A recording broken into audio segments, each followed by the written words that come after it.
তুবড়ি blast করে গুরুতর আহত 13 থেকে 14 জন। গঙ্গাসাগরে গতকাল রাত্রে সুমতি নগর এলাকায় নারায়ণ পূজায় আয়োজন করা হয় এলাকাবাসীর পক্ষ থেকে। আর সেখানেই সন্ধ্যা আরতিকে কেন্দ্র করে আতশবাজি ফাটানো চলছিল। ফাটাতে গিয়ে হঠাৎ করে তুবড়ি ব্লাস্ট করে গুরুতর আহত হলো 13 জন। তড়িঘড়ি আহতদেরকে উদ্ধার করে সাগর গ্রামীণ হাসপাতালে নিয়ে গেলে 3 থেকে 4 জনের অবস্থার অবনতি হওয়ায় শুক্রবার দিন সকাল তাদের ডায়মন্ড হারবার হাসপাতালে স্থানান্তরিত করা হয়। স্থানীয় বাসিন্দারা জানায় প্রতি বছরই পূজার আয়োজন করা হয়ে থাকে এবং পূজাকে কেন্দ্র করে এলাকার কচি কাচারা আতশবাজি ফাটায়। কিন্তু হঠাৎ করে এমন দুর্ঘটনার ফলে আতঙ্কিত হয়ে রয়েছে এলাকার মানুষজন। কারোর মাথা ফেটে গিয়েছে, কারোর বা চোখে লেগে চোখ ভয়াবহভাবে ক্ষতিগ্রস্ত হয়েছে। এমন ঘটনায় সকাল থেকেই থমথমে গোটা এলাকা।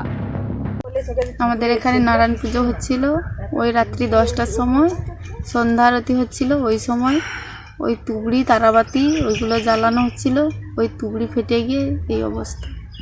তারপর ওই সবাই অসুস্থ, হসপিটালে নিয়ে যাওয়া হলো, ট্রিটমেন্ট হলো। যারা ঘোরতর অসুস্থ তাদের রেফার করেছে। তারপরে ওই পুজো টুজো হওয়ার পরে সন্ধ্যাবেলা মানে রাত্রি 8টার দিকে 9টার দিকে হচ্ছে এই যে আরতি হচ্ছিল, গান হচ্ছিল, গান বন্ধ করে দেওয়া হয়েছে, তার আরতি হচ্ছিল।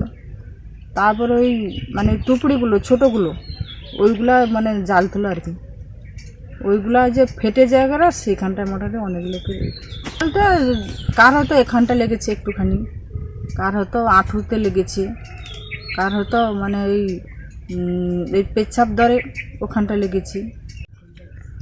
আমাদের নারায়ণ পুজো হয়েছিল, নারায়ণ পুজো হওয়ার পরে এবারে আরতি হচ্ছে। সবাই চারধারে যেমন আরতি হলে সবাই লোকজন ঘিরে থাকে, যেমন আরতি হচ্ছে। বোম ফাটাতে গিয়ে ওই তুবড়ি ফাটাতে গিয়ে এমন ঢাই করে এমন খুব জোরে আওয়াজ হয়েছে, মানে চারদিকে ধুনাময় হয়েছে।